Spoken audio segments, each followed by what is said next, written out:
स्वर्ग में बैठे हमारे स्वतंत्रता सेनानियों को आज गर्व हो रहा होगा हमारे ऊपर कि हमारी पीढ़ी ने क्या कमाल कर दिखाया है। मैं ऐसा क्यों कह रहा हूं? ब्रिटिश सरकार का ये आप ऑफिशियल पेज देखिए।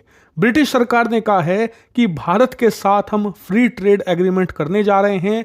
बातचीत तेजी से आगे बढ़ रही है और इससे ब्रिटेन की जो ग्रोथ है वो बहुत तेजी से बढ़ जाएगी। ब्रिटेन का जो ग्रोथ एजेंडा है उसे सफलता मिलेगी सिर्फ तभी जब भारत के साथ ये फ्री ट्रेड एग्रीमेंट होगा। और इतना ही नहीं, पिछले 2-3 महीनों में ब्रिटिश सरकार के तमाम मंत्रियों की लाइन लगी पड़ी है दिल्ली आने के लिए। कभी उनका ट्रेड मिनिस्टर आता है तो कभी वाणिज्य मंत्री, कभी उनका एक्सपोर्ट से जुड़ा हुआ अधिकारी आता है तो कभी वीजा से जुड़ा हुआ। सभी भारत के साथ बातचीत और बैठक करना चाहते हैं। लेकिन इसके पीछे कारण क्या है और क्यों भारत को इस पर गर्व होना चाहिए? इसका कारण है ये आज की खबर। स्क्रीन पर आप देखिए, रिपोर्ट जारी करी है ब्रिटिश सरकार ने और बताया है कि ब्रिटेन की जीडीपी फिर से क्रैश कर गई है। जी हां, पिछले कई महीनों से ब्रिटेन की जीडीपी लगातार श्रिंक हो रही है, यानी कि वो बढ़ नहीं रही बल्कि घट रही है। आज तक आपने सुना होगा जीडीपी ग्रोथ के बारे में, ये है जीडीपी के डिक्रीज होने के बारे में। जी हां, ब्रिटिश जीडीपी लगातार गिर रही है। सबसे खास बात, ये गिरावट रुकने का नाम नहीं ले रही। ब्रिटेन ने पिछले 1.5 साल से साम दाम दंड भेद हर रणनीति अपना ली है, लेकिन जीडीपी 1% भी प्लस में नहीं जा रही। उल्टा कभी ये 0.3% गिरती है तो कभी 1-1.5% तक गिर जाती है। ये बहुत बड़ी गिरावट है और इस वजह से खबर यह है कि ब्रिटेन आने वाले समय में अगर ऐसे ही चलता रहा तो उसकी अर्थव्यवस्था यूरोप के कमजोर देशों में आएगी। आप जरा सोचिए, एक टाइम पर सिर्फ 70 साल पहले तक दुनिया का सबसे अमीर मुल्क था ब्रिटेन। सिर्फ भारत से ही इन्होंने $60 ट्रिलियन की संपत्ति लूटी थी। जी हां, 60 ट्रिलियन। आज की तारीख में अमेरिका और चीन दोनों की अर्थव्यवस्था को आप जोड़ भी लेना तो भी वो मुश्किल से 45-46 ट्रिलियन पहुंचेगी।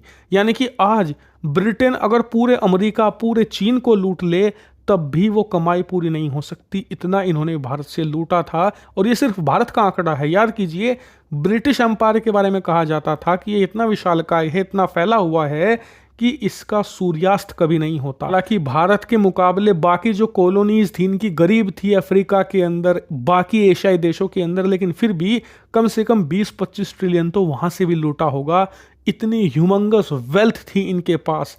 आज स्थिति यह है कि इनकी टोटल जीडीपी मुश्किल से $4 ट्रिलियन भी नहीं है और ये बहुत तेजी से गिर रही है। सबसे मजे की बात तो ये है कि अब से 8 दशक पहले जो देश इनका गुलाम था, अब वही इन्हें इस संकट से निकाल सकता है। उस देश का नाम है भारत। जी हां, अगर भारत ने एफटीए नहीं किया ब्रिटेन के साथ तो ब्रिटेन का सूर्यास्त होना निश्चित है और ब्रिटेन की जो जीडीपी क्रैश कर रही है, ये क्रैश रुकना भी असंभव है। ऐसा मैं इसलिए कह रहा हूं क्योंकि चीन के साथ इनके लगातार विवाद पैदा हो रहे हैं, संबंध अच्छे नहीं हैं। ऐसे में इनकी कंपनियों को चीनी मार्केट से निकाला जा रहा है। अमेरिका में लगातार इनके खिलाफ टैरिफ लगाए जा रहे हैं, टैक्स लगाए जा रहे हैं, जहां से इनके एक्सपोर्ट गिर रहे हैं। इनकी कंपनियों के पास मार्केट ही नहीं बचा जहां जाकर ये एक्सपोर्ट कर सकें। इसके ऊपर से ब्रिटेन के अंदर लोग लगातार बेघर हो रहे हैं, लगातार उनकी कमाई घट रही है, नौकरियां जा रही हैं, जिस वजह से उनके पास पैसा भी कम है। यानी जो इनका सामान अमेरिका, चीन में नहीं बिक पा रहा, इसे ये ब्रिटेन में भी नहीं बेच सकते क्योंकि ब्रिटिश लोगों के पास भी पैसा नहीं है। इसीलिए इनकी आखिरी उम्मीद भारत ही है। भारत के साथ एफटीए होगा तो इनके सामान भारत में सस्ते होंगे और भारत की ह्यूमंगस मार्केट है और एक बहुत तेजी से बढ़ता हुआ मिडिल क्लास जो इनके प्रोडक्ट को खपा सकता है, इनकी जीडीपी को फिर से बूस्ट दे सकता है। और इसीलिए फ्री ट्रेड एग्रीमेंट को लेकर भारत के साथ इन्होंने अपने पूरे जोर लगा दिए हैं। यहां तक कि इनकी विपक्षी पार्टी भी चाहती है कि हर हालत में सरकार ये एफटीए कर ले, यही इनकी जान बचा सकता है। और इसलिए मैंने वीडियो की शुरुआत में कहा था कि स्वर्ग में बैठे हमारे स्वतंत्रता सेनानी आज गर्व से फूले नहीं समा रहे होंगे कि हमारी आने वाली पीढ़ी ने क्या कमाल कर दिखाया है। जिनके हम कभी गुलाम थे, जिन्होंने हमारे ऊपर अत्याचार किए, आज वो घुटनों के बल हमारे सामने बैठे हैं और अपनी जान की एक तरीके से भीख ही मांग रहे हैं। लेकिन आपका सवाल होगा कि बिना भारत से एफटीए करे अगर ब्रिटिश अर्थव्यवस्था का सूर्यास्त हो रहा है तो क्यों ना इस सूरज को डूबने दिया जाए। तो इसके दो जवाब है। पहला तो ये कि इससे भारत को भी फायदा है। ब्रिटेन की अर्थव्यवस्था के साथ अगर हम एक एफटीए करते हैं तो इससे हमारी कंपनियों को भी लाभ मिलेगा जो ब्रिटेन में सामान एक्सपोर्ट करती हैं। हमारे भी यहां पर एक्सपोर्ट बढ़ेंगे। लेकिन उससे बड़ी बात, यूरोप का मार्केट खुल सकता है भारत के लिए। यूरोप के देश भी भारत के साथ फिर एफटीए करेंगे, क्योंकि कुछ देश ऐसे हैं जो अब भी भारत को लेकर सहज नहीं है यूरोप में। और यूरोप की अर्थव्यवस्था 20 ट्रिलियन से भी ज्यादा बड़ी है। वो मार्केट अगर हमारे लिए खुलती है तो हमारी बल्ले बल्ले होना निश्चित है। इसीलिए ब्रिटेन के साथ एफटीए मतलब हम बाकी यूरोप को भी एक तरीके से टारगेट कर रहे हैं। और आप इसे ऐसे देखिए कि हम ब्रिटेन के साथ एफटीए करके यूरोप में अपना दरवाजा खोल रहे हैं।